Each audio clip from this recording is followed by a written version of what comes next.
Ti pensas que na universidade está efectivamente todo o mundo como orientado a ser directores, directoras, e que ao final, pois, facendo un pouco parodia dese famoso vídeo meu dos cables, o mellor falta enrollar cables, quero decir que ao final hai como unha sensación de que a formación universitaria non é consciente da cantidade de profesións que hai no audiovisual que non solamente son os puestos altos ou de dirección ou de produción. Claro, é que parece que a universidade está como moi destinada en xeral, tanto audiovisual, como pode ser ADE, como pode ser enxeñería, calquer cousa. Parece que está só destinado a que temos que optar a un posto alto. Que pasa?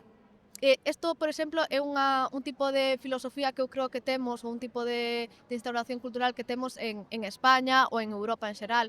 Se vas a Xapón, este tipo de cultura cambia moitísimo. Eles entenden moi ben que para poder chegar a un posto alto, primeiro tes que pasar polos postos baixos, porque ti non sabes as necesidades que ten un posto baixo hasta que non o ocupas.